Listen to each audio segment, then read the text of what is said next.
Side में आ जाओ, left right कहीं भी आ जाओ। पवार जी के सामने से बचकर मैं भी यहाँ आ जाता हूँ। चिदानंद जी ने जिक्र किया कि हमें संस्कार बचाने हैं, तो कुछ तो बचाने हैं, पर मैं कई बार देखता हूँ कुछ ऑलरेडी बचे हुए हैं। प्रेमी जी के परिवार को जब जब देखता हूँ, अजय भैया को देखता हूँ, भाभी को देखता हूँ। ये बिटिया कहाँ बंगलौर से आई है अभी यही है। और ये बेटा ये शारजहां से आया है, कल आया है और आज ही देखिए आज सुबह आया है, कल चला होगा कि दादाजी का प्रोग्राम है। और मुझे तो वो समय याद है, बच्चे क्या वो एक इंस्ट्रूमेंट होता था ना इनके पास, हारमोनियम सिंथेसाइजर जैसा एक, तो ये बच्चे वाणी वंदना करते थे।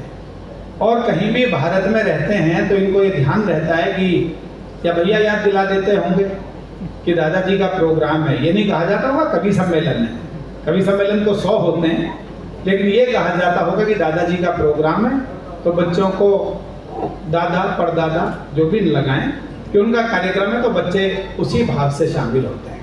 तो मैं चाहता हूं कि एक बार जरा पुनः थोड़ी सी तालियां बजा दीजिए। मैं प्रेमी जी जिनके इतने सारे चित्र लगे हैं, वृत्त चित्र कहीं प्रधानमंत्री जी के साथ, कहीं पुरुषोत्तम दास टंडन जी के साथ, कहीं भारत भूषण जी के साथ, कहीं कैलाश गौतम जी के साथ। मैं ये कहता हूं और आप सब भी सुने, प्रेमी जी की स्मृतियों को 4 पंक्तियां भेंट करते हुए आज के कार्यक्रम का शुभारंभ करता हूं। हमारे अशोक साहिल जी ने लिखा कि अपने माझी से ना शर्मिंदा रहो, अतीत से अपने माझी से ना शर्मिंदा रहो, रोज सूरज बन के ताबिंदा रहो, मौत से बचने की एक तरकीब है, दूसरों के जहन में जिंदा रहो।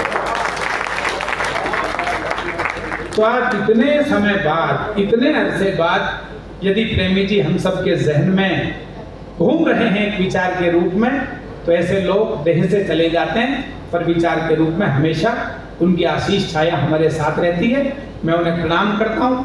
और जिस धारा में वो कविताएं लिखते थे, उसी धारा के एक बहुत युवा कवि के साथ आज के कार्यक्रम का शुभारंभ करना चाहता हूं, आमंत्रित करना चाहता हूं मेरे बहुत प्रिय रचनाकार, प्रिय मोहित शौर्य को। और इस आशा और विश्वास के साथ आज ओज के सबसे बड़े सूरज डॉक्टर हरिओम पवार साहब, ये मान लीजिएगा कि महाकवि दिनकर के बाद इस देश के आग के राग को गाने वाला सर्वाधिक स्वीकृत स्वर पवार जी के रूप में यहाँ उपस्थित है। तो उन्हीं की परंपरा में जिस कवि ने पूरे भारतवर्ष में असंख्य बड़े कवियों का प्यार हासिल किया अपने शब्द की ताकत से, उस रचनाकार का नाम मोहित शौर्य है। वो शुद्ध वीर रस की कविता लिखते हैं, उस परंपरा में लिखते हैं जो परंपरा पवार जी की है। मैं 4 पंक्तियों के साथ उन्हें आमंत्रित करता हूं और ये कहता हूं कि वो मजलूमों के सब टूटे दिलों को सांस देता है, वो अपने शब्दों को हर पल अलग अंदाज देता है, ये अपना देश बसता हर घड़ी दिल में सदा उसके, वो हर पल देश की धड़कन को ही आवाज देता है। जरा ऐसे नहीं, पहला कवि आ रहा है तो जरा बताइए मेरठ में एक युवा पहले कवि का स्वागत इस प्रकार होना चाहिए। जोरदार तालियों से आमंत्रित करें प्रिय मोहित शौर्य।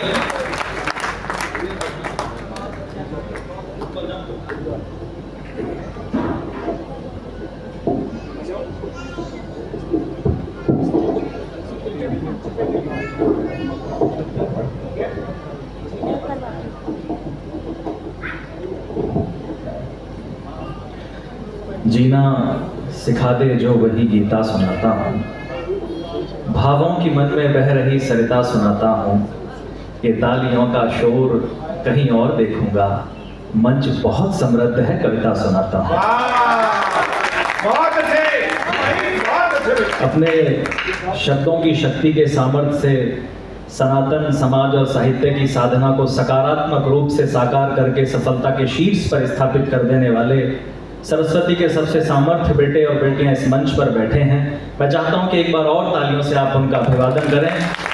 डॉक्टर हरिओम पवार मेरठ की ये धरती, मेरठ ये पूरी दुनिया के लिए एक शहर का नाम होगा, लेकिन विश्वास कीजिएगा कि हम वीर रस के कवियों के लिए मेरठ एक तीर्थ स्थल है, क्योंकि क्रांति का बुगल यहाँ से बजा और हम वीर रस के कुल देवता डॉक्टर हरिओम पवार इस धरती पर रहते हैं। ये हमारे लिए गौरव का विषय है। तो बहुत प्रणाम करता हूँ इस मंच का कि ओपनिंग मुझे करनी है, काव्य पाठ करना है। बस इतना कहता हूँ कि 10 मिनट इस माइक पर हूँ, उसके बाद आपके दिल में हूँ। 5 मिनट मन सुनाऊंगा, 5 मिनट मिशन सुनाऊंगा। मैं कविता पढ़ूं उससे पहले निवेदन सिर्फ इतना है कि मान स्वाभिमान का परिवेश रख कर बैठना, आशीष में देने को कुछ विशेष रख कर बैठना, सुनना ही है मुझको तो फिर अनुरोध केवल एक है, मन में मानवता व दिल में देश रख कर बैठना। मन में मानवता व दिल में देश रख कर बैठना, जुटाई उम्र भर दौलत न पाई साथ जाती है। वाह! जो चित्र आप इधर बराबर में देख रहे हैं, जुटाई उम्र भर दौलत न पाई साथ जाती है, न भाई साथ जाता है न माई साथ जाती है, पत्नी द्वार तक जाती है और शमशान तक बेटे, वहां तक सिर्फ नेकी की कमाई साथ जाती है। हमारे बीच से नेकी की कमाई कमा करके, समाज के बीच से नेकी की कमाई कमा करके महादेव के चरणों में अपना स्थान रखने वाले दद्दू कहीं स्वर्ग से हमें निहार रहे होंगे या दृश्य होकर के इस मंच पर बैठे होंगे, तो निश्चित रूप से इस बात पर गौरवान्वित होंगे कि जिस मिशन को वो लेकर के चले, आज उनके बच्चे, आज उनके कवि उनको स्मरण कर रहे हैं, उस मिशन को आगे लेकर के चल रहे हैं। मैं बहुत साधुवाद देता हूं। और इस मंच के इस कार्यक्रम की खूबसूरती ये भी है कि जितने लोग मंच पर, जितने कवि मंच पर बैठे हैं, लगभग इसके दोगुने कवि मंच के सामने बैठे हैं। ये भी एक बहुत अच्छी बात है। हमारे सामने बहुत सारे सुन्नेश दत्तू बैठे हैं, गंभीर दादा बैठे हैं, रस्तोगी जी बैठे हैं, त्यागी जी बैठे हैं और विजय भैया बैठे हैं। बहुत सारे ऐसे नाम है, लगभग मैं 50-60 लोगों के नाम जानता हूँ, सभी से परिचित हूँ। निर्दोष भैया से माफी इस बात के लिए मांग लेता हूँ, मुझे स्लीव चढ़ाने की थोड़ी गंदी आदत है। आज उन्होंने गाड़ी में मुझे टोका कि तुम ऐसा लगता है मुझे स्लीव मत चढ़ाया करो। मैंने कहा दादा इसमें दिक्कत क्या है? बोले दिक्कत कुछ नहीं है, जब तुम स्लीव चढ़ाते हो तो ऐसा लगता है कि कभी राहुल गांधी कविता पढ़ रहा है। इस बात के लिए थोड़ा सा ध्यान रखें। मैं उनसे पहले ही क्षमा मांग लेता हूँ। बहुत सारे लोग ऐसे मन के बैठे हैं।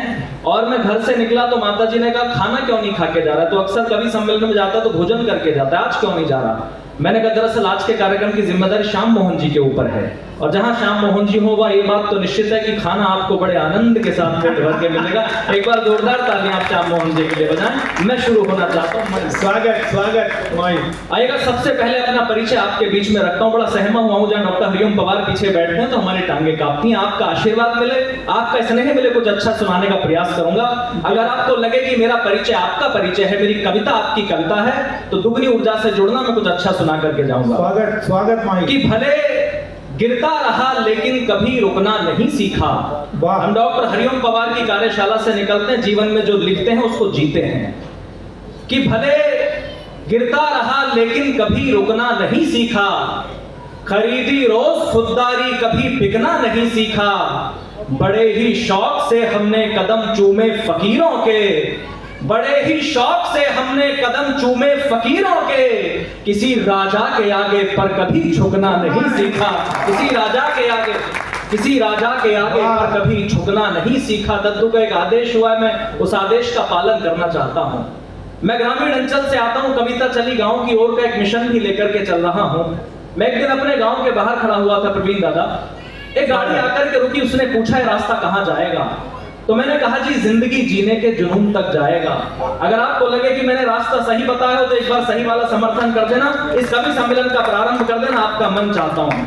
मैंने कहा कि जिंदगी जीने के जुनून तक जाएगा, मेहनत के पसीने और खून तक जाएगा, पैसों की तलाश है तो हाईवे पकड़ लो, ये गांव का रास्ता है सुकून तक जाएगा, ये गांव का रास्ता है, ये गांव का रास्ता है सुकून तक जाएगा। मेरी बात सुन के वो भावुक हुए। मैंने कहा आप क्यों भावुक हुए? तो उन्होंने कहा कि आंगन में लगे हुए पेड़ की छांव को छोड़ा है, आंगन में लगे हुए पेड़ की छांव को छोड़ा है, जिनके नीचे जन्नत थी उन पांव को छोड़ा है, और जीते जी मरने का मतलब उस व्यक्ति से पूछो जिसने मजबूरी में अपने गांव को छोड़ा है, जिसने मजबूरी में अपने गांव को छोड़ा है। मैंने 4 पंक्तियां उस दिन लिखी और देश के हर नेता के सामने पढ़ने का प्रयास किया, हर शासन के प्रशासन के व्यक्ति के सामने पढ़ने का प्रयास किया। आप लोगों का आशीर्वाद मिला तो पूरे देश में हिम्मत से पढ़ने की कोशिश करूंगा। मैंने कहा कि देश धर्म पर मिटने का परिवेश नहीं बच पाएगा, देश धर्म पर मिटने का परिवेश नहीं बच पाएगा। प्यार मोहब्बत जैसा कुछ भी शेष नहीं बच पाएगा। खूब सजाओ स्मार्ट सिटी, लेकिन इतना ध्यान रहे, खूब सजाओ स्मार्ट सिटी, लेकिन इतना ध्यान रहे, गांव नहीं बच पाए तो फिर देश नहीं बच पाएगा। गांव नहीं बच पाए तो फिर देश नहीं बच पाएगा। शहर बेहद जरूरी है। हम तार्किक बात करते हैं, मैंने फिर कहा डॉक्टर हरिओम पवार की कार्यशाला से निकलते तो तार्किक बात करते हैं। शहर बेहद जरूरी है, मगर गांव का क्या होगा? शहर बेहद जरूरी है, मगर गांव का क्या होगा? इमारत बन गई पर पेड़ की छांव का क्या होगा? ये मोह माया के मद में झूलने वालों जरा सुन लो, ये मोह माया के मद में झूलने वालों जरा सुन लो, शहर जाकर गांव को भूलने वालों जरा सुन लो। जो पूरे दिन मगन होकर गगन में गीत गाते हैं, जो पूरे दिन मगन होकर गगन में गीत गाते हैं, शाम होते ही वो पक्षी भी घर को लौट आते हैं। बड़े होकर के जो मिट्टी से रिश्ता तोड़ देते हैं, बड़े होकर के जो मिट्टी से रिश्ता तोड़ देते हैं, वो सारे पेड़ मरते हैं जो जड़ को छोड़ देते हैं। वो सारे पेड़ मरते हैं, वो सारे पेड़ मरते हैं जो जड़ को छोड़ देते हैं। शहर जाओ भले दो वक्त की रोटी के वास्ते, शहर जाओ भले दो वक्त की रोटी के वास्ते, मगर हर पल रहे दिल से जुड़े गांव के रास्ते। गांव निर्धन है लेकिन भाव का भंडार रखता है, बहुत भोला बहुत निश्चल है, दिल से प्यार करता है। स्वार्थ की धूप में करुणा के लेकर छांव चलता है। इससे अच्छी पंक्ति नहीं है मेरे पास आपको देने के लिए। स्वार्थ की धूप में करुणा के लेकर छांव चलता है, फटे कपड़ों में भूखे पेट नंगे पांव चलता है। भले शोहरत के पीछे रोज चलता हो शहर सारा, भले दौलत के पीछे रोज चलता हो शहर सारा, मगर अर्थी के पीछे तो हमेशा गांव चलता है। मगर अर्थी के पीछे बहुत अच्छी पंक्ति है। मगर अर्थी के पीछे तो हमेशा गांव चलता है, मगर अर्थी के पीछे तो हमेशा गांव चलता है। मेरे मन को बड़े मन से आपने सुना। आइएगा 2-3 मिनट अपना मिशन सुना देता हूं, आप तक पहुंचना चाहता हूं। स्वागत है मोहित। नाम पूछ पूछ करके, धर्म पूछ पूछ करके गोलियां मारी गई सर। बहनों ने कहा कि जब पतियों को गोली मार दी तो हम जी करके क्या करेंगे, हमें भी गोली मार दो। तो कहा नहीं, तुम जाकर के मोदी को बताओ। उन्होंने बताया मोदी को आकर के, फिर मोदी ने सेना को बताया, और जब सेना ने तुम्हें बताना चालू किया तो 3 दिन से ज्यादा तुम्हारी औकात नहीं बची कि तुम कुछ सुन सको। अमेरिका के सामने जाकर के गिड़गिड़ाने लगे कि हिंदुस्तान से कहो ये 1.5 टन की मिसाइलें मारना बंद करे। मैं 4 पंक्तियां पढ़ता हूं सर। ऑपरेशन सिंदूर मैंने कारगिल नहीं देखा, कारगिल के बारे में सिर्फ सुना, लेकिन पिछले दिनों जो मैंने कारगिल देखा, जो हिंदुस्तान के बेटे के शौर्य पराक्रम को देखा, मैं 4 पंक्तियां पढ़ता हूं। वो पंक्तियां जो आप तक पहुंची, बीकानेर की रैली में प्रधानमंत्री ने जिस पंक्ति को कोट किया, आपका मन मांगता हूं सुनेगा कि दुनिया को ने भारत का यशगान सुनाया है हमने। आपको लगे कि आपका तेवर, आपका हिंदुस्तान आपके सामने है तो सूचित कर देना कि दुनिया को ने भारत का यशगान सुनाया है हमने। दुनिया को ने भारत का यशगान सुनाया है हमने। दुश्मन के घर में घुसकर ही जश्न मनाया है हमने। धर्म पूछकर बहनों का सिंदूर मिटाया था तुमने। धर्म पूछकर बहनों का सिंदूर मिटाया था तुमने। उसी मिटे सिंदूर को ही बारूद बनाया है हमने। उसी मिटे सिंदूर को ही, बहुत अच्छे, इसी मिटे सिंदूर को ही बारूद बनाया है हमने। इन आतंकी ताकत पर भारत की खुददारी अड़ती है। हर आतंकी ताकत पर भारत की खुददारी अड़ती है। यहाँ व्योमिका और सोफिया जैसी नारी लड़ती हैं। पहलगाम का बदला लेकर दुनिया को ये बता दिया, पहलगाम का बदला लेकर दुश्मन को ये बता दिया, चुटकी भर सिंदूर की कीमत कितनी भारी पड़ती है। चुटकी भर सिंदूर की कीमत, चुटकी भर सिंदूर की कीमत कितनी भारी पड़ती है। कहता है कि परमाणु बम मार देंगे, कहते हैं कि परमाणु बम मार देंगे, हर बात पे एक डायलॉग, परमाणु बम मार देंगे। प्रवीण दादा की रेंज चेक की मैंने, मिसाइल की गूगल पे दें 210 किलोमीटर। मुझे डर है लाहौर में बैठ के कराची न उड़ा ले किसी दिन। और कुछ दिन पहले आपने सुना होगा, हमारा एक शेर विंग कमांडर अभिनंदन गया था पाकिस्तान में। पाकिस्तान में खड़े होकर AK-47 उसकी कनपट्टी पर लगा करके पूछा गया कि बताओ व्हाट आर स्ट्रेटजीज, हिंदुस्तान की रणनीतियां क्या हैं। तो शेर ने कहा कि तुम सारी गोलियां भी छाती में उतार दो तो एक शब्द भी अपने देश के खिलाफ नहीं बताऊंगा। मैंने 4 पंक्तियां उस दिन पाक डिफेंस को ड्यूट करी और वो आप तक पहुंची होंगी। मैं 4 पंक्तियां पढ़ता हूं, आपका मन मिले कि दुनिया से जो भीख लिया वो कर्जा ना चुकवा पाए। परमाणु बम की धमकी बार बार हिंदुस्तान को। आपको लगे कि जवाब पहुंचे तो सूचित करना कि दुनिया से जो भीख लिया वो कर्जा ना चुकवा पाए। अपने सर पर होता शिव का तांडव ना रुकवा पाए, परमाणु के दम पर तुम वो देश झुकाने निकले हो जिस भारत माँ के अभिनंदन की मूछें ना झुकवा पाए, जिस भारत माँ के अभिनंदन की भाई वाह वाह जिस वाह। भारत माँ के अभिनंदन की मूछें ना झुकवा पाए। और एक नया ट्रेंड और चला है सर आजकल, महापुरुषों को जातियों में बांटा जाता है। सुमित भैया, मैं एक बात कह रहा हूं, पढ़े लिखे समझदार लोग बैठे हैं, महापुरुष 36 जातियों के नहीं होते, महापुरुष 150 करोड़ भारतीयों के होते हैं। ये बात हमको सोचनी पड़ेगी। संविधान का हमला टीवी पर आपने देखा होगा, मैंने 4 पंक्तियां लिखी कि प्यार मोहब्बत की कोई सौगात नहीं पूछी। आपको लगे मैंने गलत बोला तो मुझे सूचित करना, और आपको लगे कि बात सही हुई है तो समर्थन करें। मैं देश में इस बात को बोलना चाहता हूं कि प्यार मोहब्बत की कोई सौगात नहीं पूछी, प्यार मोहब्बत की कोई सौगात नहीं पूछी, बस धर्म ही पूछा था कोई और बात नहीं पूछी, धर्म ही पूछा था कोई और बात नहीं पूछी। जात पात के नाम पे हर दिन लड़ने वालों याद रहे, जात पात के नाम पे हर दिन लड़ने वालों याद रहे, गोली मारते वक्त उन्होंने जात नहीं पूछी, गोली मारते वक्त उन्होंने जात नहीं पूछी, जिस पर सदियां नाज करेंगी वो अद्भुत किरदार हो तुम।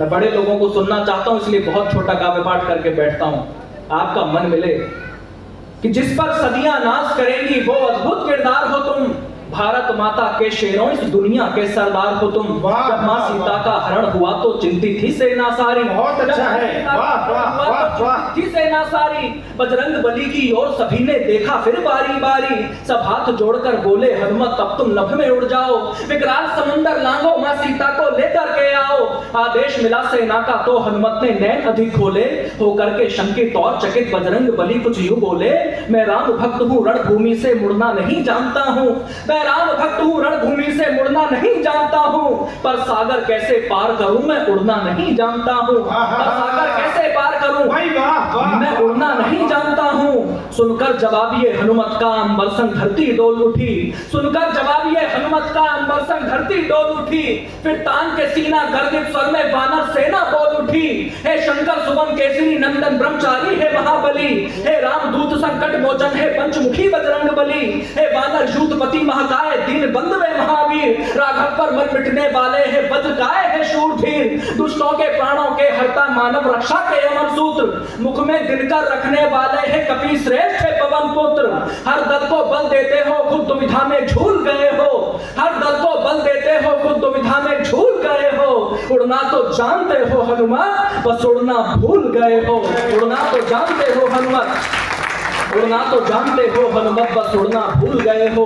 हम यहीं बैठ कर के सारा इतिहास सुनाएंगे तुमको, हम यहीं बैठ कर के सारा इतिहास सुनाएंगे तुमको, कितना ऊंचा उड़ सकते हो अब याद दिलाएंगे तुमको, तो आज शौर्य भी इसी जगह बस यही करने आया है, तुम भी ऊंचा उड़ सकते हो विश्वास दिलाने आया है, जिस पर सदियां नाश करेंगी वो अद्भुत किरदार हो तुम, भारत माता के शेरों इस दुनिया के सरदार हो तुम, भारत माता के शेरों इस दुनिया के सरदार हो तुम। मैं 6 पंक्तियां पढ़ के बैठना चाहता हूं। एक मोहित ईश्वर जी का तुझे यदि आशीष मिल गया है तो ये भी बहुत बड़ी बात है, इतने बड़े नज्म के हमारे पौधा हैं।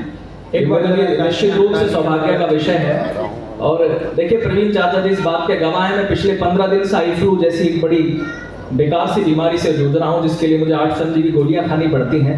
मैं बोलने में बड़ा दिक्कत में हूँ। अभी पिछले कुछ दिन पहले केपीएल नाम की कवियों की लीग हुई, तो चाचा जी ने कहा कि एक आंख से दिख नहीं रहा तो खेलेगा कैसे। मैंने कहा चाचा जी मैं जिस वंश परंपरा से आता हूँ उसमें राणा सांगा ने एक आंख से 100 युद्ध लड़े, मैं 2 मैच नहीं जीत सकता, कौन सी बड़ी बात है। और हम जीत करके आए, उसके मेंटोर बैठे हैं, दीदी बैठी है, मैं कैप्टन था।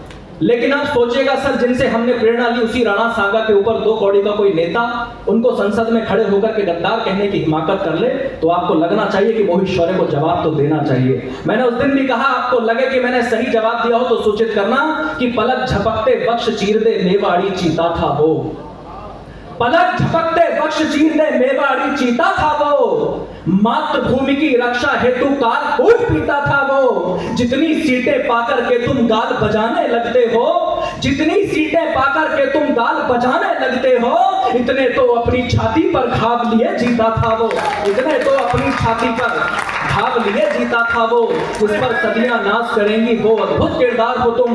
भारत माता के शेरों इस दुनिया के सरदार हो तुम। बहती नदिया की धार बनो। अंतिम 6 पंक्तियां पढ़ के पीछे बैठ रहा हूं, बड़े लोगों को सुनना है। मैं आपका आशीर्वाद, आपका प्यार, आपका आशीष लेकर के लौटना चाहता हूं, सुनेगा। इस देश की युवा पीढ़ी को बनना क्या है? बहती नदिया की धार बनो, बहती नदिया की धार बनो, गुल की रक्षा में खार बनो, वीरों का तुम श्रृंगार बनो, मेहमानों का सत्कार बनो, तुम प्यार बनो, अंगार बनो, जलगार बनो, ललकार बनो, हुंकार बनो, टंकार बनो, फिर से फरसे की धार बनो, जो बच फाड़े दुश्मन का वो राणा की तलवार बनो। बहुत है। तालियां जरा एक बार थोड़ी और जोरदार बजाइए। देख मोहित, ये सब तेरे हिस्से की तालियां हैं जो इन्होंने बजाकर रखी थी, ये सोचकर कि जब बैठेगा तो कभी इकट्ठा एक साथ सबको शुभकामनाएं दे दी जाएगी। श्याम मोहन भैया पीछे बैठे हैं। भैया किसी को जाने नहीं देना है, ये इसलिए आप पीछे तैनात रहो। कुल मिलाकर सारी की सारी भूमिका ब्लूप्रिंट कार्यक्रम का ये है। और इसके बाद जब यहाँ का भजन खत्म होगा तो उधर भोजन प्रारंभ होगा, तो भोजन ग्रहण करके सब जाएंगे। और एक बात मैं आपको ये बता रहा हूँ प्रारंभ में कि जो भी समय है आप सबके लिए आपने इस बार थोड़ा सा प्रयोग किया गया कि हम देश के नए कवियों को आपको सुनवाएं, मेरठ की जनता को सुनवाएं। पहले कवि के रूप में आपने वानगी देखी, हमारे मोहित ने क्या तेवर प्रदर्शित किए। और ये आरोप लगाया जाता है कि नए बच्चों में कविता कहाँ जाएगी, कैसे बढ़ेगी।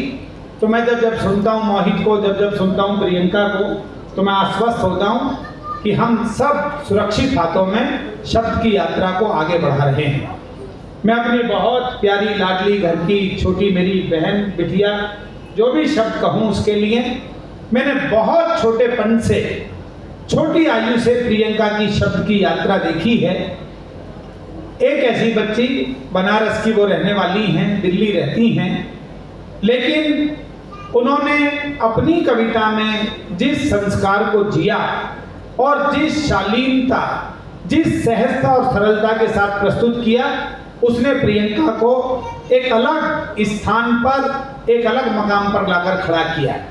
मैं आज प्रेमी जी की स्मृति में आयोजित इस समारोह में 4 पंक्तियों के साथ उन्हें आमंत्रित करता हूं और ये कहता हूं कि थक के बैठे परिंदों को परवाज दूं, गीत को एक अनूठा सा अंदाज दूं, आपके मन में जो मिश्री सी घोल दे, कृष्ण की ऐसी बंशी को आवाज दो। एक बार जरा भरपूर मन के साथ स्वागत कीजिएगा। वो सामाजिक सरोकारों पर भी लिखती हैं, माँ पिता पर भी लिखती हैं, कविता के बहुत विविध आयाम उनके पास है, जैसा उनका मन करे वो सुनाएं। लेकिन प्रेमी जी की स्मृति में आयोजित इस समारोह में उन्होंने बताया वो पहली बार काव्य पाठ करने के लिए आई हैं, तो जरा एक बार भरपूर तालियों से स्वागत कर दीजिएगा। प्रियंका राय हमारे मध्य उपस्थित हैं, उनके काव्य पाठ।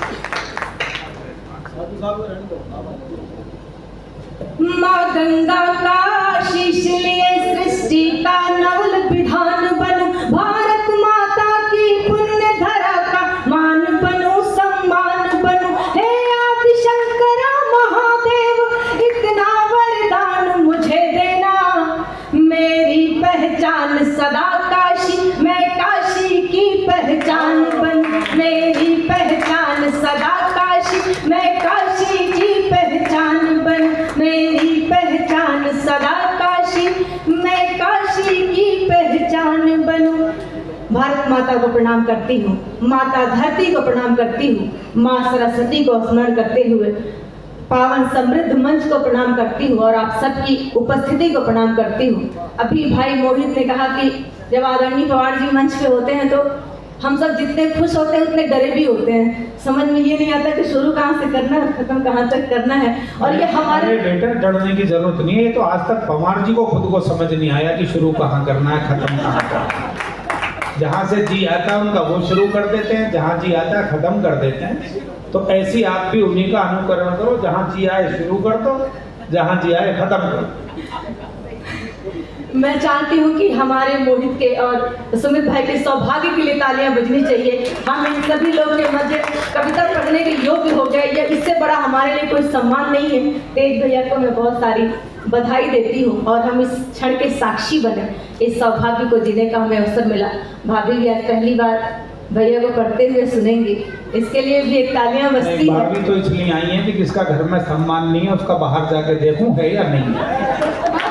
तालियां बजाओ जरा, थोड़ा सा माहौल को मैं ठीक ठाक चार पंक्तियों से प्रारंभ होना चाहती हूँ और मैं भाभी तक ये पंक्तियां रखती हूँ कि जिंदगी शर्तों की मोहताज नहीं होती है, दर्द होता है तो आवाज नहीं होती है, मुझसे रूठे हैं ये खुद गर्ज जमाने वाले, बस मेरी माँ है जो नाराज नहीं होती है, बस मेरी माँ है जो नाराज नहीं होती है, दर्द होता है तो आवाज नहीं होती है। बहुत अच्छे। और आज पितामह विश्वंभर सहायक प्रेमी जी की स्मृति में आयोजित है प्रोग्राम, और उसमें एक नाम आया कि अलगू राय शास्त्री जी उनके बहुत करीबी रहे। मैं उस छोटे से जनपद से आती हूँ, मुझे बहुत खुशी हुई कि मैं वो उन्हें जानते थे, और ये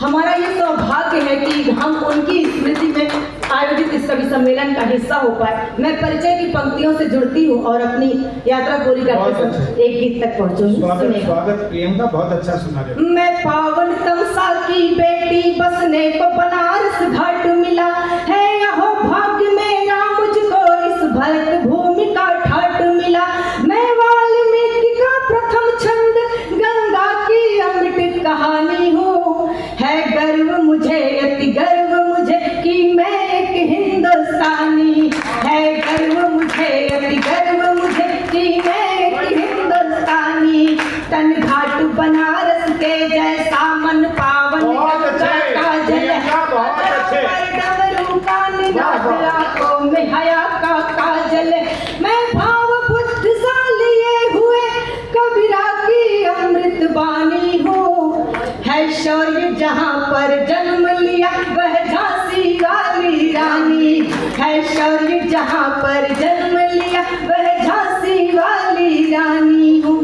और मैं मूलतः ओज पढ़ती हूँ, पर आदरणीय पवार जी जब मंच पर होते हैं मैं उन्हें देखकर उन्हें सुनकर पढ़ना और लिखना सीख पाई हूँ, पर उन्हें जो सबसे ज़्यादा प्रिय है, मैं आज उस गीत तक पहुँचूंगी, पर उससे पहले मैं कुछ छंद जरूर पढ़ूंगी सैनिकों के नाम, देश के नाम, कि मैं क्या लिखना चाहती हूँ। मैं अपने भाइयों में जब लिखने की बारी आती है तो क्या लिखना चाहती हूँ, सुनेगा कि शत्रुओं के दंभ को निचोड़ के जो छोड़ देता बाजुओं का ऐसा फौलाद लिख दूंगी मैं, काल के कपाल पे त्रिकाल सा विराजता जो मृत्यु के समक्ष शंखनाद लिख दूंगी मैं, वक्ष पे जने उधारे मुझ गर्व से सवारे गर्जना से युक्त सिंहनाद लिख दूंगी मैं, भारती की आरती में खुद को चढ़ाने वाला वीर चंद्रशेखर आजाद लिख दूंगी मैं, वीर चंद्रशेखर आजाद लिख दूंगी मैं, वीर चंद्रशेखर। और क्या लिखना भाई क्या कहने हैं, वाह वाह प्रियंका। भारती की आरती उतारती रहूंगी सदा, वंदे मातरम जय घोष लिख दूंगी मैं, वीर बलिदानियों का मान स्वाभिमान लिखूं, सरहदों पे सैनिकों का जोश लिख दूंगी मैं,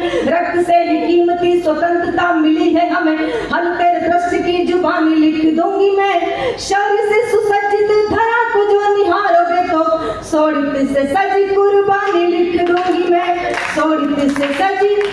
और जब अपनी बेटियों में, अपनी संतति में, आने वाली पीढ़ियों में लिखने की बारी आएगी तो क्या लिखूंगी, सुनेगा कि निज मातृभूमि की जो बात यदि आ गई तो चूड़ियों में अपनी रवानी लिख दूंगी मैं, नारी अस्मिता की आन बान और शान लिए हाड़ी रानी जैसी स्वाभिमान लिख दूंगी मैं, राजधर्मिता को मान कर दे जो पुत्र दान पन्ना धाय माई की कहानी लिख दूंगी मैं, एक शब्द में यदि कहो तो शर लिखने को झांसी वाली रानी मर्दानी लिख दूंगी मैं, झांसी वाली रानी मर्दानी लिख दूंगी मैं, झांसी वाली रानी मर्दानी लिख दूंगी मैं।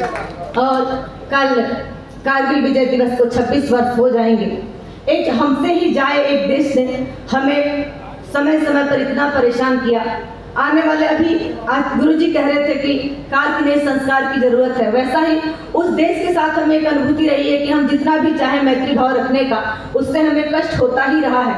मैं कुछ एक क्षण मिशन सिंदूर पर पढ़ना चाहूंगी। मोहित ने जहां बात प्रारंभ की थी उसे मैं आयाम देना चाहती हूँ, सुनना। कि प्रश्न जो उठाते रहे बार बार सैनिकों पे, उनके लिए भी एक छोटा सा संदेश था। बहन बेटियों के रक्षा कीजिए, मरेंगे पूर्वजों से हमको मिला ये उपदेश था। मांग के सिंदूर का पता है धर्म दुनिया को, तुम जाहिलों को ही बताना सिर्फ शेष था। और पूरी दुनिया तो ये भी जानती रही है, कायरों का देश है वो, कायरों का देश था। कायरों का देश है वो, कायरों का देश था। कायरों का देश है वो, कायरों का देश था। और मैं अनुमति मांगते हुए चलिए मैं एक गीत पढ़ना चाहती हूँ। वो ही पढ़ दो बेटा जिसका जिक्र कर रहे थे। भाई साहब को पसंद का है तो निश्चित रूप से अच्छा ही होगा। हाँ,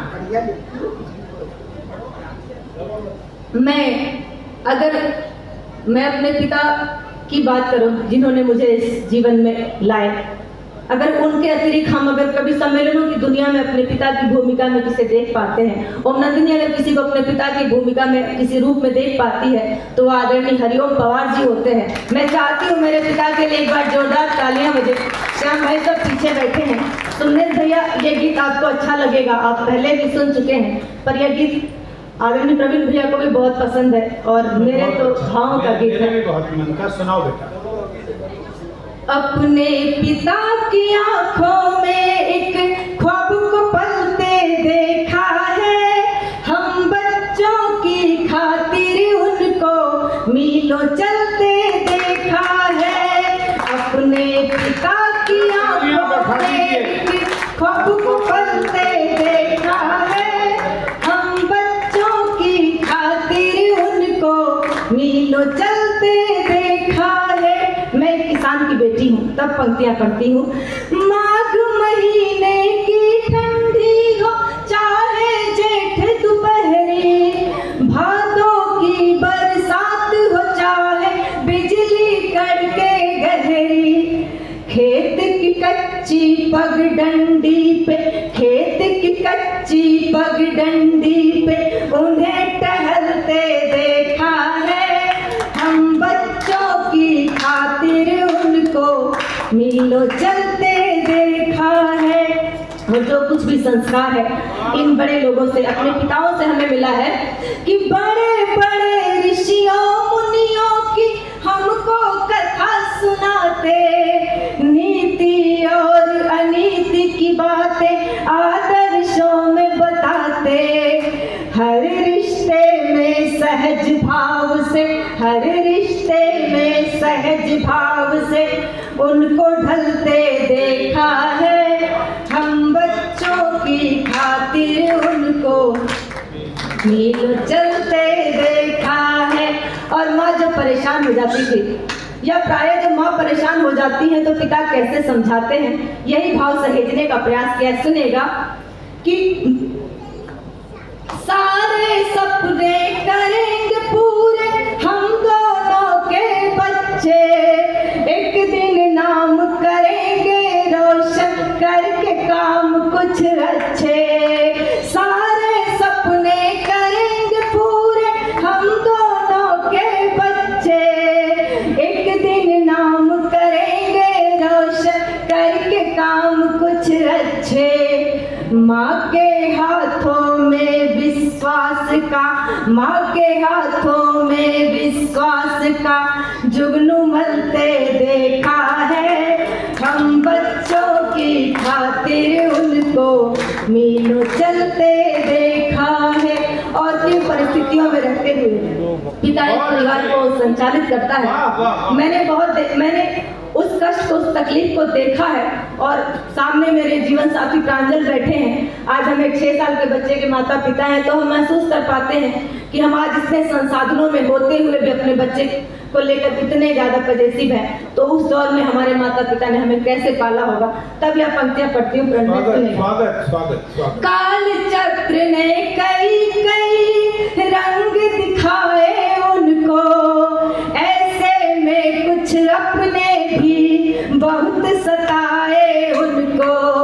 विषम परिस्थितियों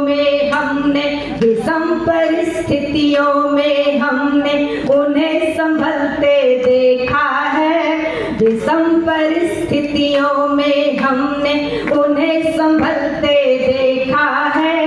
हम बच्चों की खातिर उनको मीलों चलते देखा है। हम बच्चों की खातिर उनको मीलों चलते देखा है। और प्रायः हमें लगता है कि माँ ज़्यादा प्यार करती है पिताजी ने।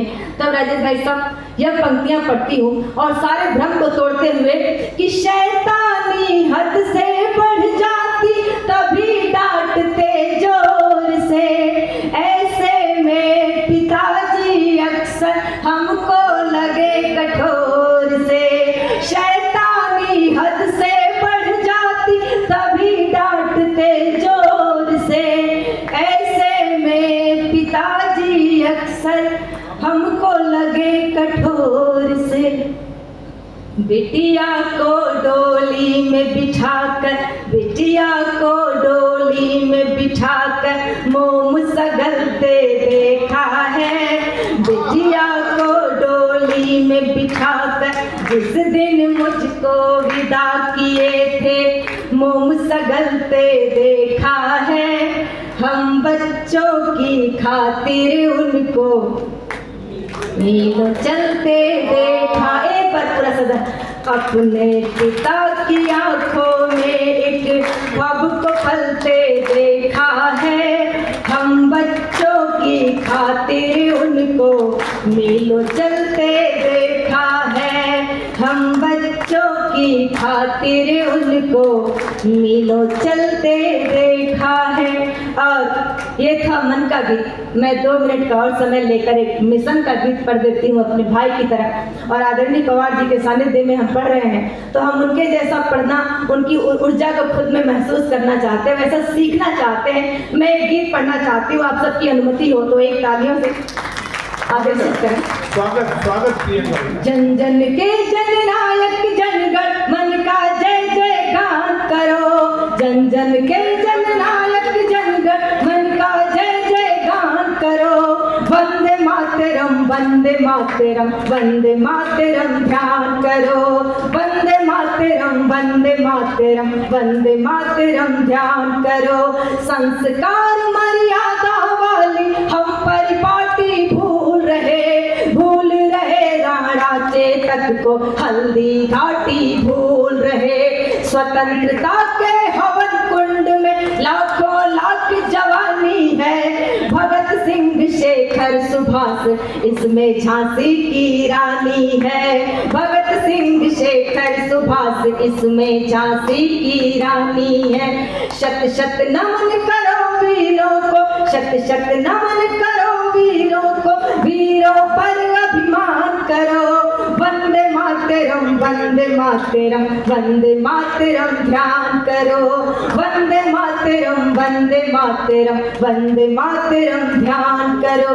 और जब देश के कोने कोने से देश विरोधी नारे निकलते हैं तब हम ओज के सबसे बड़े हस्ताक्षर आदरणीय हरिओम पवार जी की अध्यक्षता में यह काशी की बेटी यह कहने का साहस करती है, आप समर्थन करिएगा कि पत्थरबाजी नारेबाजी बहुत हो चुका बंद करो। जो भारत माँ को गाली दे उनका उचित प्रबंध करो। पत्थरबाजी नारेबाजी बहुत हो चुका बंद करो। जो भारत माँ को गाली दे उनका उचित प्रबंध करो। वीर सैनिकों की कुर्बानी का सम्मान जरूरी है। हम तुम चाहे मिट भी जाए हिंदुस्तान जरूरी है। हम तुम चाहे मिट भी जाए हिंदुस्तान जरूरी है। मानवता का फर्ज निभाओ, मानवता का फर्ज निभाओ, फिर आरती अजान करो। वंदे मातरम वंदे मातरम वंदे मातरम ध्यान करो। वंदे मातरम वंदे मातरम वंदे मातरम ध्यान करो। और गीत का आखिरी बंद, उससे पहले 4 पंक्तियां मैं अपने अनुज मोहित को देती हूँ कि कोई कृत्य करेंगे नहीं ऐसा जिससे निज राष्ट्र की निंदा हो, कटुता को पनपने देंगे नहीं जिससे भारत शर्मिंदा हो। हे भगत सिंह तेरी बेटी ये तुझको यकीन दिलाती है, हे भगत सिंह तेरी बेटी ये तुझको यकीन दिलाती है, तुम भारत माँ के एक एक बेटे में अब भी जिंदा हो, तुम भारत माँ के एक एक बेटे में अब भी जिंदा हो। एक आशा के साथ, एक उम्मीद के साथ, इस धरती के खातिर जो मर मिटे न उनको भूलो, नतमस्तक हो शीश से ऐसी पावन रज को छू लो। पुरखों के इतिहास को गाता अपना अमर तिरंगा है, फौलादी है खड़ा हिमालय बहती पावन गंगा है, फौलादी है खड़ा हिमालय बहती पावन गंगा है। विजयी विश्व तिरंगा प्यारा, विजयी विश्व तिरंगा प्यारा, का मिलकर गुणगान करो। वंदे मातरम, वंदे मातरम, वंदे मातरम ध्यान करो। वंदे मातरम, वंदे मातरम, वंदे मातरम ध्यान करो। मैं भारत की आन बान सम्मान की खातिर जीती हूँ, मुरझाए चेहरों पर मैं मुस्कान की खातिर जीती हूँ। जीते होंगे लोग यहाँ धन दौलत शोहरत की खातिर, सच कहती हूँ मैं तो हिंदुस्तान की खातिर जीती हूँ। भारत माता की जय, वंदे मातरम। बहुत धन्यवाद प्रियंका का, क्या शानदार काव्य पाठ किया। देख भाभी उठकर आ गई हैं तुझे शुभकामना देने के लिए, और जो लोग जाने के क्रम में हैं मैं आग्रह करूंगा उनसे, अंतिम बार ही करूंगा, बार बार नहीं करूंगा। मैं हर कवि सम्मेलन में आजकल एक बात बोलता हूं अरुण जी, पहले ये कहा जाता था कि पहले जैसे कवि सम्मेलन नहीं बचे, मैं पूरी जिम्मेवारी से कहता हूं पहले जैसे श्रोता ही नहीं बचे। रात को 9 बजे शुरू होता था, सुबह 5 बजे तक चलता था। मैं आज पूछता हूं आपसे, हम सुना देंगे 5 बजे तक, लेकिन सुबह 5 बजे तक यहाँ 5 ही बैठे मिलेंगे। तो कवियों की स्थिति खत्म नहीं हुई है, श्रोताओं ने तय कर लिया कि 7 बजे जाएंगे और 9 बजे जाके भोजन करेंगे। तो ये समय नहीं मिलेगा, समय नहीं मिलेगा ऐसा दोबारा। अरुण जी जैसे, विजय भैया जैसे, पीछे मेरे बहुत प्यारे दोस्त बैठे हैं, ऐसे लोग कम हो गए। लेकिन आज जितने भी लोग हैं श्रोता, यहाँ मैं सच बता रहा हूँ अविस्मरणीय कवि सम्मेलन होगा। दोनों युवा स्वरों ने इतना शानदार सुनाया है, तो एक बार जरा इन दोनों बच्चों के लिए तालियां बजाइएगा। हमारा प्रिय मोहित क्या शानदार कविताएं सुनाई, और प्रिय प्रियंका ने, मैंने प्रारंभ में नहीं कहा कि वो 2 बच्चों को, पिता को मीलों चलते देखा है, 5 बहनें हैं ये, और बनारस से दिल्ली आकर मैंने वो संघर्ष की यात्रा देखी जिसे पिता की शक्ति के साथ इन 5 बेटियों ने मिलकर दिल्ली में संचालित किया और अपने बड़े बड़े मकाम हासिल किए पिता के आशीष और अपनी मेहनत के दम। तो यात्रा मैंने देखी है इनकी, तो मैं भी कई बार भावुक हो जाता हूँ जब वो गीत सुनता हूँ। और ऐसे तमाम बच्चों को जो अपने कर्म के बल पर आगे बढ़ रहे हैं, सीताराम कन्या जूनियर हाई स्कूल फरीदनगर, जिला फरीदाबाद की प्रधानाचार्य श्रीमती रीना देवी यहाँ उपस्थित हैं। उनके विद्यालय के ऐसे ही बच्चों को रत्न कुमार प्रेमी मेधावी प्रतिभावान विद्यार्थी पुरस्कार दिया जा रहा है। 28 बच्चों के लिए हमारे पास ये प्रमाण पत्र हैं, और साथ ही उन्हें नगद राशि के साथ भी सम्मानित किया जाएगा।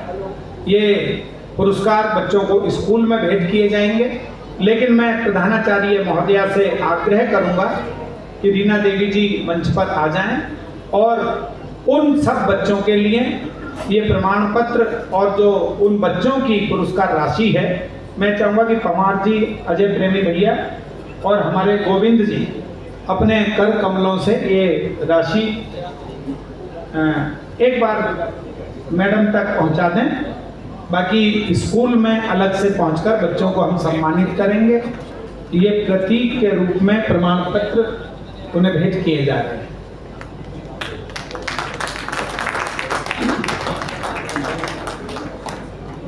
लीजिए, मैं क्रम आगे बढ़ाता हूं। सम्मान पत्र के चक्कर में 5 और निकल लिए। अब मैं याद दिलाता रहूंगा। अच्छा, भाई साहब को पता है वो किस काम से जा रहे हैं, लेकिन थोड़ी सी जो लोग बैठे हैं बहुत मन से यहाँ देखिए, मैं रस में एक परिवर्तन करना चाहता हूँ और आमंत्रित करना चाहता हूँ उस कवि को जिन्हें आज 1,51,000 रुपये राशि का प्रेमी वाणी सम्मान प्रदान करके हम सब गौरवान्वित हुए हैं।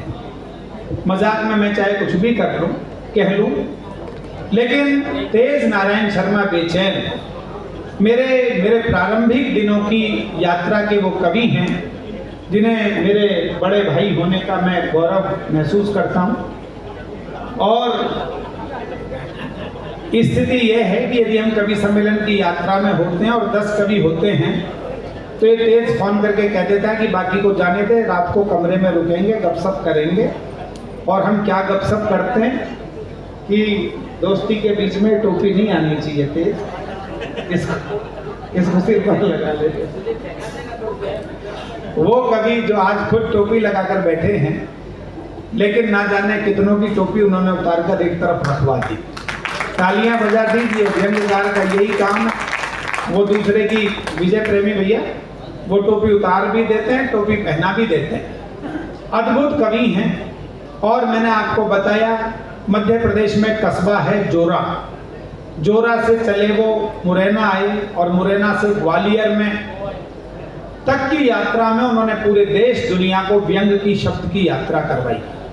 असंख्य पंक्तियां उनकी पूरी दुनिया में लोकप्रिय हुई हैं, वो खुद सुनाएंगे।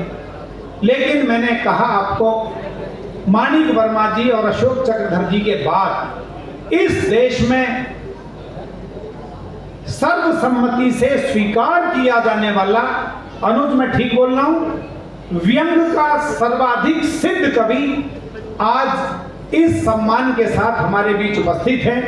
व्यंग का एक अलग तेवर है और हमारे लिए खुशी की बात है कि आज भाभी भी आई हैं उनके साथ ग्वालियर से ये देखने के लिए कि मेरठ वाले किस प्रकार उनका सम्मान कर रहे हैं। मैं 4 पंक्तियों के साथ तेज भाई को आमंत्रित करता हूँ। बेटा बैठ जा प्यारी बिटिया। बच्चे तो कमाल ही हैं आजकल, ये बच्चे अच्छे को निपटा देते हैं। पिछले दिनों दिल्ली में टीचर ने एक बच्चे से पूछा, बेटे तुम्हारा जन्म कहाँ हुआ था? बालक बोला, जी तिरुवनंतपुरम में। मैडम बोली स्पेलिंग बताओ, बोले फिर तो मैं गोवा में ही पैदा हुआ। थोड़ी सी तालियां बजा दीजिए। और बच्ची को देख के याद आ गई। मैं व्यंग के बड़े रचनाकार को बुलाता हूँ, 4 पंक्तियां सुनिए। अशोक चक्रधर जी ने लिखा और व्यंग का तेवर फ्लेवर आप तक पहुंच जाएगा इन पंक्तियों में। उन्होंने कहा कि यदि तुम्हारे पीछे कोई कुत्ता भौंके, अरुण भैया, यदि तुम्हारे पीछे कोई कुत्ता भौंके तो क्या तुम रह सकते हो बिना चौंके? पंक्ति अगली 2 पंक्ति मेरठ संभाले। यदि तुम्हारे पीछे कोई कुत्ता भौंके तो क्या तुम रह सकते हो बिना चौंके? यदि रह सकते हो तो या तो तुम बहरे हो या फिर बहुत ही गहरे हो। जरा एक बार जोरदार तालियां बजाकर व्यंग के बड़े रचनाकार, जिनके बारे में तेज बाबू आ जाओ, आज 4 पंक्तियां जरूर कहना चाहूंगा। ये कहता हूं, मेरी जिंदगी के एक बहुत अहम हिस्से का नाम तेज नारायण बेचैन है। मैं ये कहता हूं कि तुम्हारी याद के साए में आके बैठ गए, हम अपने जख्म को दिल से लगा के बैठ गए। आपके बारे में सोचा तो ये लगा हमको इलाहाबाद में संगम नहा के बैठ गए। जरा एक बार तालियां ऐसी नहीं, सम्मानित करिए हमारे तेज नारायण बेचैन। तो एक बार जरा हाथ उठाकर जोरदार वाली बजा दीजिएगा और मन से सुने हम आज के अपने रत्नाकार तेज नारायण शर्मा बेचैन।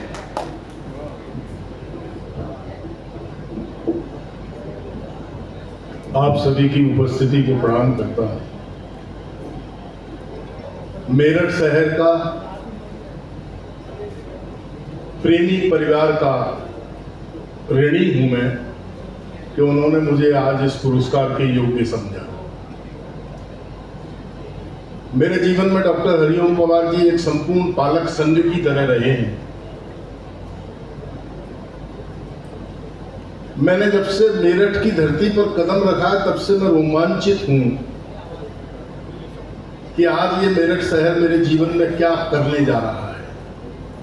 देश दुनिया में 35 साल तक मैंने यात्राएं की मुझे बहुत प्रसिद्धि मिली आपकी दुआओं से, लेकिन ये पुरस्कार मेरे आगे के जीवन में मुझे प्रतिष्ठा देगा, ये इस गौरव को जी करके मैं यहां से जा रहा हूं। मैं आप सबका आभारी हूं। कई चित परिचित चेहरे मेरे सामने हैं, अजय भैया की उपस्थिति भी है, मेरठ शहर के तमाम सारे साहित्यकार हैं, काव्य पाठ के मैं क्रम में हूं। सबसे पहले तो मैं आपको ये विश्वास दिलाता हूं कि मैं वीर रस का कवि नहीं हूं। देखिए, ये विश्वास इसलिए भी कर लीजिएगा कि देश के हास्य रस के सारे बड़े पुरस्कार, क्योंकि तेज ऐसे कवि हैं, मैंने कहा कुछ परिचय लिख के थे, तो नहीं, परिचय की जरूरत नहीं है। माध्यम संस्था लखनऊ का एक बड़ा पुरस्कार है, अट्टहास सम्मान, वो हमारे तेज को मिला है। ओम प्रकाश आदित्य सम्मान उन्हें मिला है, और हास्य रस का काका जी के द्वारा स्थापित किया गया सम्मान, जो काका जी द्वारा संचित धनराशि के ब्याज से दिया जाता था, वो सम्मान काका हाथरसी सम्मान भी तेज नारायण शर्मा जी को मिला है। तो इसी श्रृंखला में आज प्रेमी जी के नाम का जो सम्मान है, इससे उनके काव्य के कलश में आपने और श्री वृद्धि की है। तो एक बार पुनः तालियों से स्वागत करना, वो अपने मन से आपको सुना। और इसने अभी तक ये नहीं बताया कि इसकी काव्य संस्था एक 31,000 रुपए का पुरस्कार देती है, जो आज तक नहीं मिला है।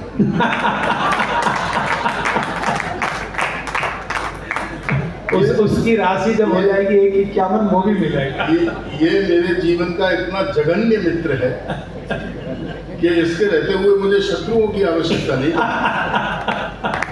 मैं क्रम में हूँ साहब, आप सबकी उपस्थिति को प्रणाम करता हूँ। मोहित ने बहुत अच्छा पढ़ा, काव्य पाठ से पहले कहा मेरे पिता तुल्य हैं हरिओम पवार। उन्होंने तो अपने आप को पिता ही स्वीकार कर लिया कि हरिओम पवार जी मेरे पिता हैं। मैं भी अपने आप को उनका मानस पुत्र कहता हूं। हरिओम पवार कुंवारे हैं।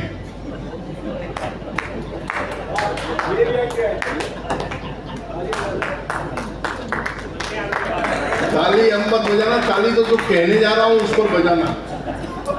कई कवि हैं जो उन्हें अपना पिता कहते हैं, इस तरह वो हम कई सारे कपूतों के सपूत पिता हैं।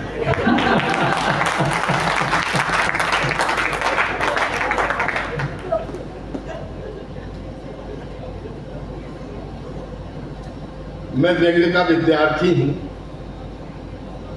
व्यंग वो होता है जिसमें कहा कुछ जाए, सुना कुछ जाए, समझा कुछ जाए और सोचा कुछ जाए। मैं आपकी परीक्षा लेता हूं कि आप तक व्यंग पहुंच रहा है क्या। व्यंग अगर पहुंच जाए, आप समझ जाओ तो मुझे समझा देना कि आप समझ रहे हैं। व्यंग के लिए कुछ नहीं करना पड़ता, दृष्टि खुली रखनी पड़ती है। यहाँ सुमने सुमन बैठे हुए हैं, मेरे बहुत प्यारे भाई श्याम मोहन जी पीछे बैठे हुए हैं ताकि आप निकल ना जाएं। मैं व्यंग आपकी अदालत में रखता हूं, पहुंच जाओ तो मुझे समझा देना कि कैसे हो। व्यंग के लिए कुछ नहीं करना पड़ता है भाई साहब, दृष्टि खुली रखिए। व्यंग हमारे आसपास बिखरा हुआ है, यहाँ महिलाएं बैठी हुई हैं। एक बारीक व्यंग आपकी अदालत में रखता हूं। मुझे तो याद है कि कॉलेज के दिनों की 2 सहेलियां 30 साल बाद मिली। एक सहेली ने दूसरी को कोहनी मार करके कहा, मेरे पास बड़ी बड़ी बिल्डिंगें हैं, हीरे जवाहरात के गहने हैं, महंगी महंगी कारें हैं, बता तेरे पास क्या है। तो दूसरी सहेली सकुचाते हुए बोली, बहन इतनी सारी प्रॉपर्टी तो मेरे पास नहीं है, लेकिन कॉलेज के दिनों का एक सलवार सूट है मेरे पास जो अभी भी मुझे फिट आता है। बहुत अच्छे। तालियां कम बजा रहे हो आप, जबकि आज तो मेरा सम्मान भी हुआ है। बहुत अच्छे। समझे आप लोग व्यंग? नहीं समझे तो मैं आपको फिर समझाता हूँ, और समझ जाओ तो जरा इस हॉल को समझा देना कि ये दिसंबर साहब प्रेमी जी की याद में होने वाला कवि सम्मेलन है, और देश का एक मूर्धन्य साहित्यकार आपके सामने खड़ा है। मूर्धन्य इसलिए कहा है कि आज पत्नी को भी साथ लाया, अब इससे कम डेजिग्नेशन क्या बताऊं। आज पुरस्कार की लाज भले ही मत रखना, लेकिन इस बात की जरूर रख लेना कि आज बीवी को साथ लेके आया। बिल्कुल। व्यंग होता क्या मैं बताता हूं। एक शॉपिंग मॉल में से पति पत्नी दोनों बाहर निकल रहे थे। अचानक पत्नी को देखकर एक व्यक्ति बोला, हे मल्लिकाए हुस्न, अंधे भिखारी को 5 रुपए दे दे। अंधे भिखारी को। लुगाई ने जिंदगी में पहली बार हुस्न की तारीफ सुनी। तुरंत पर्स खोला और जैसे ही वो 5 का नोट निकालने को हुई, तभी उसके समझदार पति ने उसे डांटा। बोले यार इसे 5 नहीं, पूरे 500 रुपए दे, क्योंकि ये वाकई अंधा है। मल्लिका हुस्न। समझ रहे हो ना आप लोग? बहुत अच्छे। तो मुझे भी समझाते चलो कि आप समझ रहे हो। मैं आपको व्यंग तब तक समझाऊंगा जब तक आप समझ नहीं जाओगे। और देखना, ये मत देखना कि मैं क्या कह रहा हूँ, आपको ये देखना कि मैं किस अदा से कह रहा हूँ। बस उस अदा पर आपकी मोहब्बत मुझे मिल जाए। अभी मुझे मजा नहीं आया, मुझे थोड़ा सा मजेदार कर दीजिए आप। 2 विधवाएं आपस में बातचीत कर रही थी। 2 विधवाएं आपस में बातचीत कर रही थी। एक विधवा ने दूसरी विधवा से कहा, मुझे तो इन सुहागिनों को देख के तरस आता है। इन सुहागिनों से अच्छी तो हम विधवाएं हैं। कम से कम हमें पता तो है कि हमारे पति कहाँ हैं।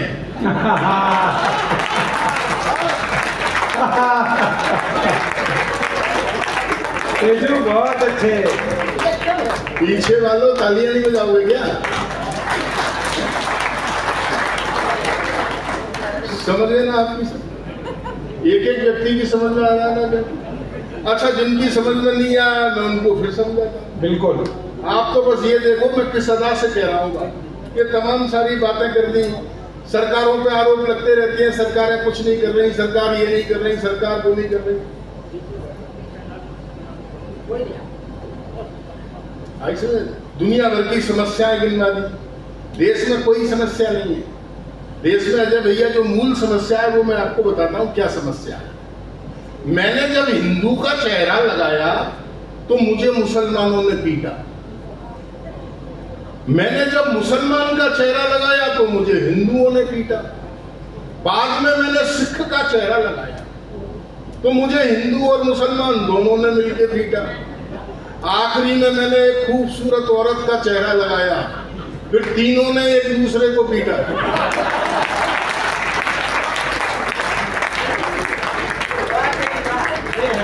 ये हमारे देश का नैतिक चरित्र है। देश की बात चले तो लोग तमाम आरोप लगाते हैं, सरकार ये नहीं कर रही, सरकार वो नहीं कर रही, सरकार ये नहीं कर रही। मेरठ के खूबसूरत लोगों, देश का एक बहुत अदना सा जंगकार आपके सामने खड़ा है। जिस सलीके से मैंने बात कह दी है, उस बात पर एक बार दोनों हाथ उठा करके तालियां बजाकर अभी बात सुन लो। जो मैं कहने जा रहा हूं वो सलीके से कह दी हो तो ये पूरा हॉल तालियों से गूंजता हुआ सुनना चाहता हूं। सरकार पर आरोप लगती है, सरकार ये नहीं कर रही, वो नहीं कर रही। सरकार इससे ज्यादा क्या करे?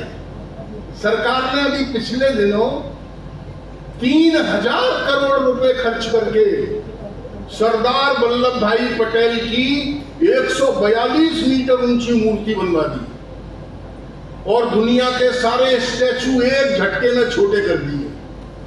अब सरदार वल्लभ भाई पटेल उस स्मारक स्थल से ही देख के बता देंगे कि अच्छे दिन कितने किलोमीटर रह गए हैं। बहुत अच्छे।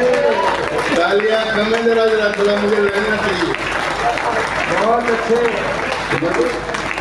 सबकी समझ में आ रहा है ना? एक एक व्यक्ति की समझ आ रहा है। व्यंग के लिए मैंने कहा आपको कहीं जाने की जरूरत नहीं है। व्यंग पर दृष्टि खुली रहती है। हमारे आसपास व्यंग बिखरा हुआ है। मुझे अच्छा एक थे वो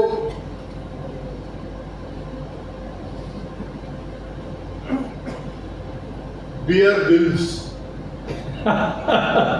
अच्छा, बियर ग्रिल्स पे आ गए तो वो वाइल्ड लाइफ का एक बड़ा पत्रकार था, वो बियर ग्रिल्स, मुझको तो नाम भी नहीं लिया जा रहा। हाँ। John Bear Grylls. वो भारत आए। आपने देखा होगा जंगल सफारी में हमारे प्रधानमंत्री जी उसके साथ घूमे, देखा था आपने, टेलीविजन में घर घर दिखाया। तो जंगल सफारी में जब हमारे मोदी जी उस बियर ग्रिल्स के साथ घूम रहे तो अचानक एक खूंखार शेर सामने आ गए। बियर ग्रिल्स ने कहा, मोदी जी अगर आप जंगल में अकेले घूम रहे हैं और मान लो कोई खूंखार शेर सामने आ जाए तो आप क्या करेंगे? मोदी जी वहां से उठे, उठकर शेर के पास गए, शेर के कान में कुछ कहा, शेर ने सुना और शेर उल्टे पांव जंगल में वापस। बियर ग्रिल्स हैरान, बोले मोदी जी ऐसा इससे क्या कह दिया कि ये भाग गया? बोले मैंने तो कुछ नहीं कहा, केवल इतना कहा था कि पंजे फटकार के धाड़ता क्या है, माँ ने दूध पिलाया है तो आजा चुनाव लड़ने। बहुत अच्छे।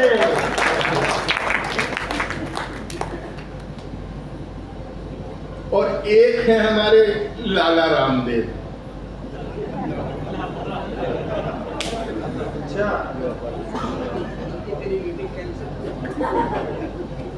भाई अब कहिए बाबा जब कारोबार करने लगे तो लाला ही है। उन्होंने एक आंदोलन चलाया, बारीक बात कह रहा हूं मेरठ वालों, उन्होंने एक आंदोलन चलाया, बोले ये सरकार बदल दो, दूसरी सरकार ले आओ। वो सरकार आ गई तो हम काला धन लाएंगे, हमने सरकार बदल दी, काला धन तो आज तक नहीं आया। एक दिन मिल गए मुझे फ्लाइट में, मैंने कहा बाबा जी आपने कहा था काला धन लाएंगे, सरकार बदल दी फिर भी काला धन नहीं आया। बाबा जी बोले हैं। मैंने कहा कमाल है, सन्यासी होके झूठ बोलते हो, जबकि आपने तो बचपन में चाय भी नहीं बेची।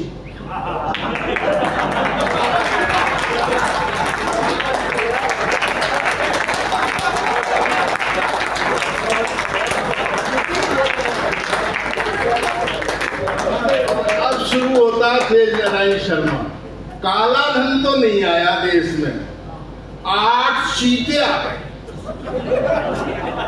बहुत अच्छे। इस देश में चीते नहीं थे, 8 चीते आ गए थे जी। और वो चीते भी मेरे मुरैना जिले के कूनों के अभ्यारण्य में छोड़े गए। चीते जैसे निर्जीव विषय से देश का एक अदना सा व्यंग्यकार जन्म उठा के लाया है। विस्फोट कर देना दोस्तों, मेरा मन रख देना। वो 8 चीते जब नामीबिया के जंगलों से बुलाए गए, नामीबिया के जंगलों से जब वो 8 चीते हिंदुस्तान की तरफ रवाना हुए तो नामीबिया के जंगलों में बाकी बचे हुए चीतों ने उन जाते हुए 8 चीतों से कहा, बोले भैया हिंदुस्तान में जा तो रहे हो, लेकिन आप लोग अपना ख्याल रखना, क्या पता वहां की आबो हवा आपको रास आए ना आए। तो उन 8 चीतों ने उत्साहित होकर के कहा, हमारी चिंता मत करो काका जी, हम तो यहीं से बीजेपी ज्वाइन करके जा रहे हैं। काका जी तेलू बहुत अच्छे।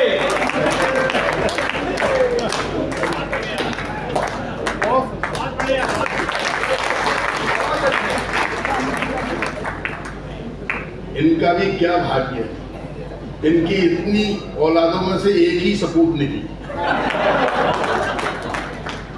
भाई साहब से मजे लेते रहे। अच्छा वो 8 चीते आ गए साहब, वो 8 चीते आए तो एक बड़ी महत्वपूर्ण घटना हुई। देखो दृष्टि कैसे जाती है, नए रचनाकार हो तो मैं उनसे कहता हूँ दृष्टि परख है जन्म का मामला। वो 8 चीते जब हिंदुस्तान में आए तो एक अच्छी खबर आई 3 दिन बाद। उन 8 चीतों में जो मादा चीती थी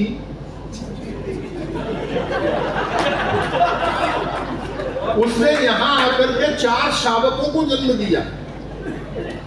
और इस घटना के 3 दिन बाद फिर एक खबर आई, आपने अखबारों में पढ़ी होगी, उन 8 चीतों में से एक चीता उस अभ्यारण्य के बाड़े को तोड़ के जंगलों में भाग गया। मैंने उस भागे हुए चीते को पकड़ के कहा, मैंने कहा भैया हमारे आओ भगत में कोई कमी रह गई क्या जो तुम भाग गए? बोले नहीं शर्मा जी, आपकी आओ भगत में कोई कमी नहीं है, हमें तो दुख इस बात का है कि जैसे तैसे तो हमारे कुनबे में 4 औलाद पैदा हुई, उसका भी श्रेय भक्त मोदी जी को दे रहे हैं।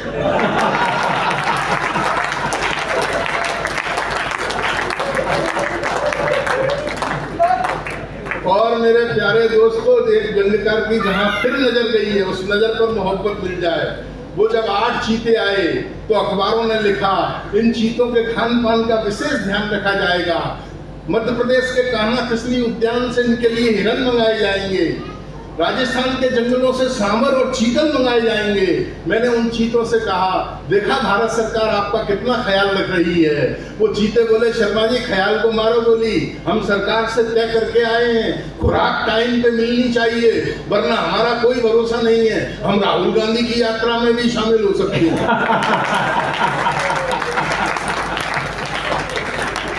बहुत अच्छे थे। और इस एपिसोड का अंतिम जंग आपकी अदालत में रखता हूँ।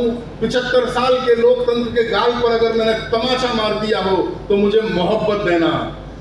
वो 8 चीते जिस वायुयान से लाए गए, जब वो वायुयान वापस जाने लगा तो मेरठ के सभ्रांत लोग, समझदार लोगों में से किसी एक ने इशारा किया, अरे ये वायुयान खाली क्यों जाने दिया जा रहा है, जबकि हमारी राजनीति में भी ऐसे कई जानवर हैं जो नामीबिया के जंगलों में छोड़ने लगे। बहुत अच्छे।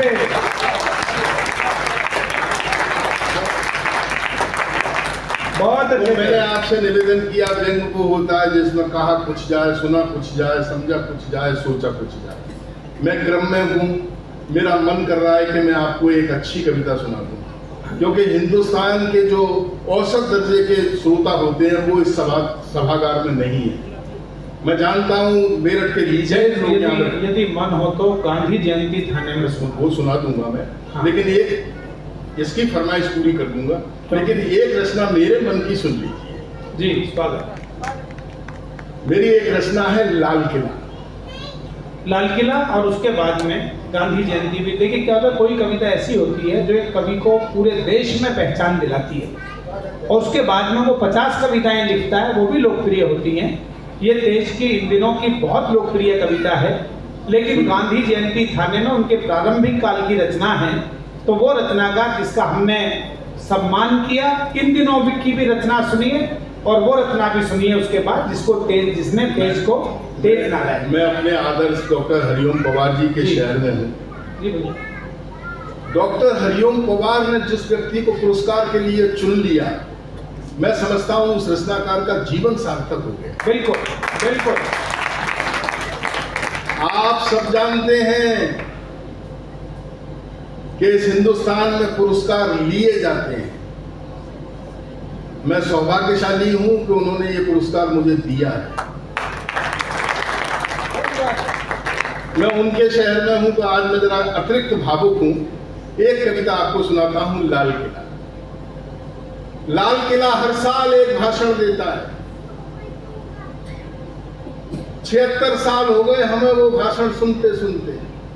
ये हमारे देश का दुर्भाग्य है, हमारा दुर्भाग्य है, हमारी डेमोक्रेसी का दुर्भाग्य है, हमारे कॉन्स्टिट्यूशन का दुर्भाग्य है कि हर साल भाषण वही के वही रहते हैं, बस लोग बदलते जाते हैं। उन भाषणों में जो विकास की गंगाएं बहाई जाती हैं वो हमारे और आपके घरों तक आते आते रास्ते में कहां सूख जाती हैं, इसका हिसाब आज तक किसी सरकार ने नहीं दिया। मैं बस उस हिसाब किताब की एक कविता आपके बीच में रखना चाहता हूं। निवेदन ये करता हूं कि मंच पर बड़े आरोप लगते हैं कि अच्छी कविताएं नहीं हुई। अच्छी कविताएं होती हैं, उन्हें अच्छे सराहने वाले लोग नहीं मिल पा रहे हैं। मैं समझता हूं कि आज मैं सराहने वाले लोगों के बीच में बैठा हुआ हूं। मैंने कभी लिखा था, रट्टू तोते जब कोयल से तान भिड़ाने लगते हैं तब मोरों को भरी सभा में गिद्ध चढ़ाने लगते हैं। कर्कश कौओं के गायन से स्वर शर्मिंदा रहते हैं। मानसरोवर हंसों की आमद पर जिंदा रहते हैं। इस विश्वाही वातायन में कब से अमृत बोल रहा हूं। मैं शब्दों की शक्तिपीठ से युग का चारण बोल रहा हूं। आपकी अदालत में खड़ा हुआ हूं, आप क्या न्याय करते हैं, रचना आपके बीच में। आप ये भाषण, लाल किला बात कर रहा है, आप ये भाषणों का बोझ जो हर साल हमारे कंधों पर डालते हैं, आप ये भाषणों का बोझ जो हर साल हमारे कंधों पर डालते हैं, क्या तुम्हें पता है हम इसे कैसे संभालते हैं? वाह!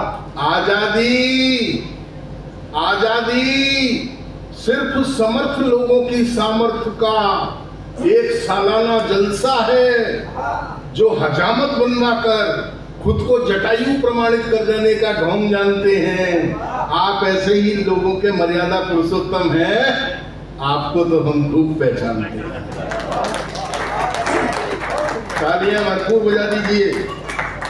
आप ऐसे ही लोगों के मर्यादा पुरुषोत्तम हैं, आपको तो हम खूब पहचानते हैं। ये कद, ये ओहदा, ये रसूख, हुजूर सारा खेल आंख नीचे का है। आपके चेहरे की तसल्ली खुद कह रही है, आपके चेहरे की तसल्ली खुद कह रही है कि आपकी अचकन पर लगा हुआ ये सुर्ख गुलाब है, वो हमारे बगीचे का है। वाह,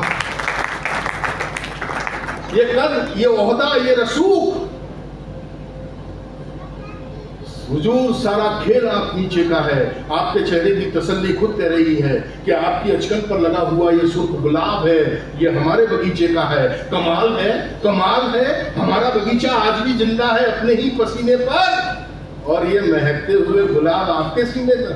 वाह, बहुत अच्छा। और ये महकते हुए गुलाब आपके सीने पर। हुजूर आप राजमुकुट हो, राजमणियों से जड़े हो, और याद रखो किसी चुनावी सभा में नहीं बल्कि लाल किले पर खड़े हो, जिसकी अपनी एक आन है, बान है, शान है। अरे आपके लिए ये भले ही ईंट पत्थरों का बना हो, हमारे लिए तो ये आज भी हिंदुस्तान है।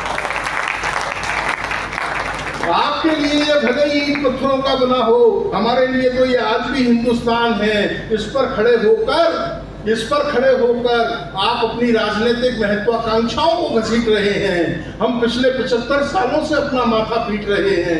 याद करो पिछले दिनों भाषणों की पीठ पर लाद कर आपने जो नहर हमारे गांव भेजी थी, वो अभी तक नहीं आई है। सुना है इस बार आपने नदी भिजवाई है। याद करो पिछले साल भाषणों की पीठ पर लादकर आपने जो नहर हमारे गांव भेजी थी, वो अभी तक नहीं आई है। सुना है इस बार आपने नदी भिजवाई है। आपके ये नेक इरादे अखबार की सुर्खियों में छा चुके हैं। आपके द्वारा भेजी गई नदी खुद कह रही है कि आप किस चालाकी से हमारी नहर खा चुके हैं। वाह वाह वाह वाह। हम पर नदी और नहर दोनों का कर्जा चढ़ा है, और हमारा गांव अपनी प्यास हथेली पर लेकर जहां खड़ा था वहीं खड़ा है। वाह वाह वाह। हुजूर अगर आप भगीरथ हो तो अपने भगीरथ होने के मानी दे दो। हम 75 सालों से प्यासे हैं, हमारे गांव को पानी दे दो। हम 75 सालों से प्यासे हैं, आप हमारे गांव को पानी दे दो। हम 75 सालों से प्यासे हैं। दोस्तों हिंदुस्तान की राजनीति का एक चित्र खींच रहा हूं। इशारों में अगर चित्र ठीक खींच दिया हो तो मुझे मोहब्बत देना। देश अगर लोकतंत्र का शरीर है, तो संसद इसकी आत्मा है, लेकिन इस आत्मा का मालिक आजकल परमात्मा है।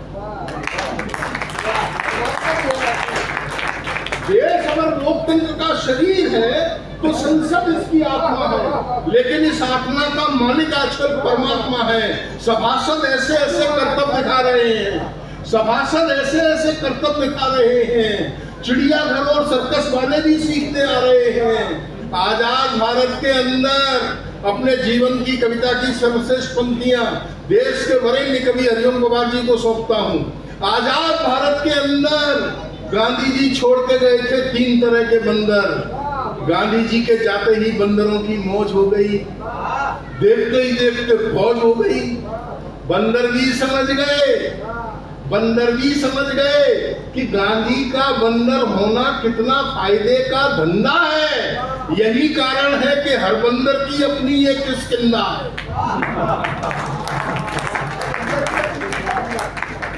बंदर भी समझ गए कि गांधी का बंदर होना कितना फायदे का धंधा है। यही कारण है कि हर बंदर की अपनी एक किस्किंदा है। दांत किटकिटा रहे हैं, जमीन खोद रहे हैं, कटी हुई पूंछ हाथ में लेकर चीख रहे हैं, इसे पोषित कर दो। हम हरकतों से भले ही लंगूर हैं, आप हमें हनुमान घोषित कर दो।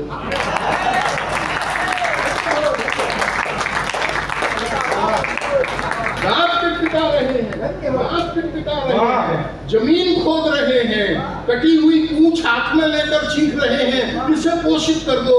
हम हरकतों से भले ही लंगूर हैं, आप हमें हनुमान घोषित कर दो। और 4 पंक्तियां आपकी तरफ से मोहब्बत देना कि जो किए गए थे उन वादों का क्या हुआ, जो किए गए थे उन वादों का क्या हुआ, हुकूमत के नेक इरादों का क्या हुआ। मजलूम को तो टांगाए सूली पर, मुल्क के रईस जादों का क्या हुआ, मुल्क के रईस जादों का क्या हुआ, मुल्क के रईस जादों का क्या हुआ, मुल्क के रईस जादों का। आपका अगर आदेश हो तो हाँ सुनाइए। मैं इनके आदेश की पालना कर दूं, वरना मेरा तो काम हो ही गया। मैं चाहूंगा कि एक बार तालियां बजाइएगा और तेज भाई के सारे रंग थोड़े थोड़े आप तक पहुंचने चाहिए। एक रचना मेरी बहुत बदनाम सी रचना है। ये रचना उन दिनों लिखी थी जब कविताएं लिखने का सलीका नहीं था, लेकिन लोकप्रिय हो गई। कविता का शीर्षक है गांधी जयंती थाने। पुलिस सिस्टम के खिलाफ कविता है, लेकिन मेरा नजरिया पुलिस के खिलाफ नहीं है। मैं दिल्ली पुलिस के उन 8 नौजवानों को भी सैल्यूट करता हूं जो लोकतंत्र के सबसे बड़े मंदिर संसद की रक्षा करने में प्राणों की आहुति दे चुके हैं। मैंने पुलिस की वो कुर्बानियां भी देखी हैं, लेकिन पुलिस का एक दूसरा रोल देखा है, बस वहां से कविता प्रारंभ करना। जी भैया। हंसते खिलखिलाते एक कविता है, बस मन रख लीजिए, सुन लीजिए।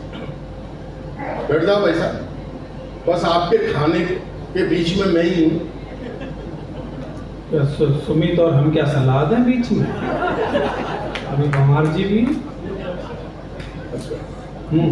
एक बार जरा ताली बजा के मन मन।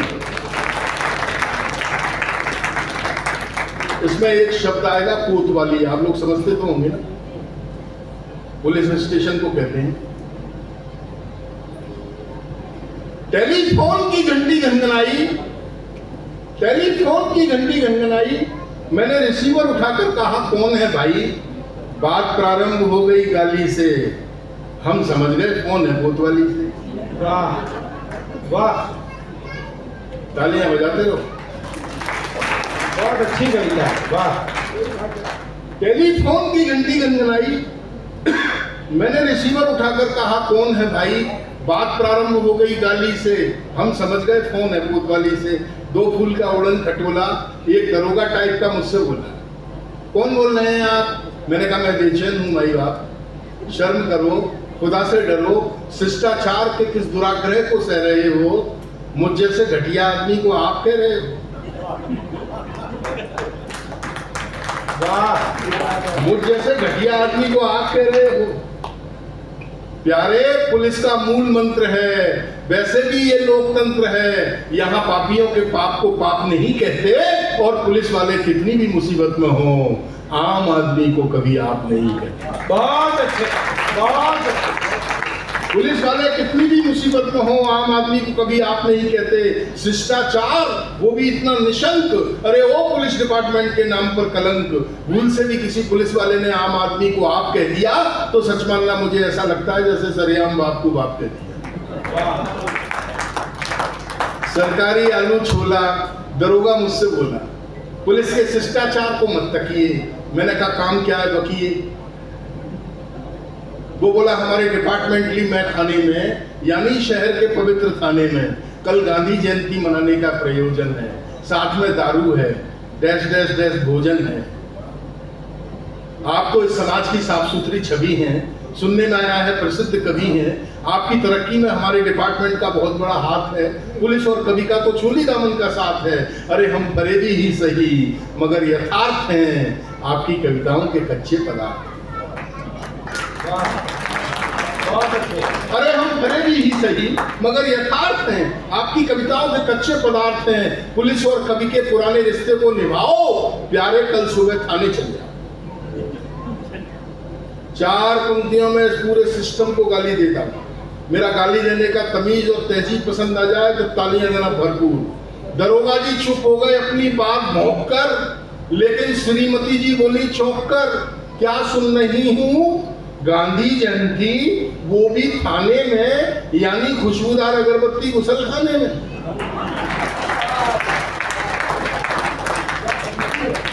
मैंने कहा है मेरे चौपट भविष्य की स्वर्णमयी लंका, पुलिस के चरित्र पर करती है शंका।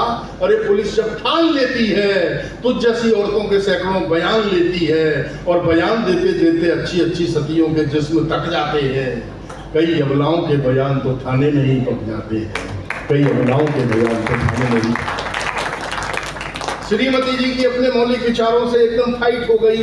भगवती एक उदाहरण में ही राइट हो गई, और पुलिस वाले मुझे इज्जत से बुला रहे हैं।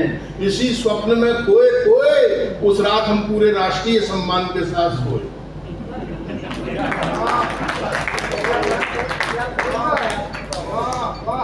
पुलिस वाले मुझे इज्जत से बुला रहे हैं, इसी स्वप्न में खोए खोए उस रात हम पूरे राष्ट्रीय सम्मान के साथ सोए। सुबह उठे, उठकर नहाए, नहाने के बाद बासे पराठे भी हमने क्रीम रोल की स्टाइल में खाए।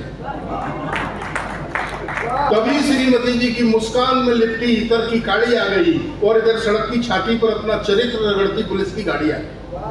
3 सिपाही, 1 दरोगा, 2 दीवान। मैंने सोचा आज गांधी जयंती है, गुंडा अभियान। हाथ पांव कांप गए। पुलिस वाले मेरे इस फर्नीचर को भांप गए। बोले क्या खूबसूरत ग्लांस है, क्या थाने चलने का आपका पहला चांस है। मैंने अपने जीवन का सारा अनुभव उनके सामने रखा। मैंने कहा भैया थाने का मजा तो हमने आज तक नहीं चखा। वो बोले ठीक है अपने अनुभव अपने पास में रखो, गाड़ी तैयार है, बैठो और आज चखो। ये सारी कवायद क्षमा कर देना। जिस कविता के पक्ष को उद्घाटित करने के लिए मैंने 16 पंक्तियां लिखी हैं, उसका ताना माना था। वो 16 पंक्तियां आपके बीच में रखता हूं। मुझे विदा करना, मेरा स्थान मेरी प्रतीक्षा कर। बहुत अच्छे भाई। थोड़ा सा धुआं उठा, आकाश में छा गया। मैं 5 मिनट बाद शरीर सहित थाने में आ गया। वाह वाह वाह। ये उठती हुई नजरों ने मुझ पर कई प्रश्न दागे। मुझे बिठा दिया गया महात्मा गांधी की तस्वीर के ठीक आगे। यद्यपि तस्वीर पर माला पड़ी थी एक फूल की, लेकिन किसी को चिंता नहीं थी उस तस्वीर पर जमी धूल की। लेकिन किसी को चिंता नहीं थी उस तस्वीर पर जमी धूल की। जब तक सह सकता था तब तक मैंने सहा। पास में खड़े एसपी साहब से कहा, यार एक आध सिपाही बुलवाओ, कम से कम इस तस्वीर पर जमी धूल को तो हटाओ। एसएसपी साहब ने मेरे कान पर अपना मुंह लगाया, बल्कि एक बहुत बड़े रहस्य पर से पर्दा हटाया। बोले शर्मा जी, ये गांधी जी तो भारतीय संस्कृति के हर रंग में रंगे हैं, अपने थाने में पिछले 75 सालों से टंगे हैं। हमने गांधी की जयंती प्रतिवर्ष मनाई है, लेकिन ये धूल 75 सालों से हमने जानबूझकर नहीं हटाई है। बहुत अच्छा है, बहुत अच्छा। वाह वाह। ये धूल 75 सालों से हमने जानबूझकर नहीं हटाई है। भले ही एसएसपी साहब सच्चाई ना कहने का भार सह रहे हों, लेकिन मुझे ऐसा लग रहा था कि अप्रत्यक्ष रूप से कह रहे हों कि शर्मा जी, हम इस जलती हुई आग पर अपने हाथ कैसे सेक लेंगे। जिस दिन तस्वीर पर से धूल हट गई, उस दिन गांधी जी थाने की असलियत नहीं देख लेंगे। बहुत अच्छा। वाह वाह वाह। बोले शर्मा जी, हम इस जलती हुई आग पर अपने हाथ कैसे सेक लेंगे। जिस दिन तस्वीर पर से धूल हट गई, उस दिन गांधी जी की इस थाने की असलियत नहीं देख लेंगे। खैर तस्वीर पर जैसी की तैसी धूल थी, मेरे कहने पे हट जाएगी ये मेरी भूल थी। अंत में मैंने यही विचारा, अपनी चेतना को पूरी तरह निखारा। तस्वीर पर जमी धूल का हर आलम खर गया। अच्छा हुआ जो गांधी तू मर गया, अच्छा हुआ जो गांधी तू, अच्छा हुआ जो गांधी।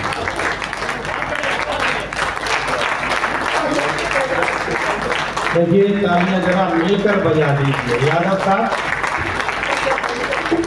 बहुत शानदार काव्य पाठ किया। तेज बाबू ने व्यंग्यकार विसंगतियों का जिक्र करता है। राजनीति में भी बहुत अच्छे लोग हैं, पुलिस में भी ऐसे ऐसे लोग हैं जिनकी मिसाल नहीं दी जा सकती। मेरे बड़े कवि हैं मदन मोहन सबर। हाँ बाबू जी, कितने घंटे लगेंगे?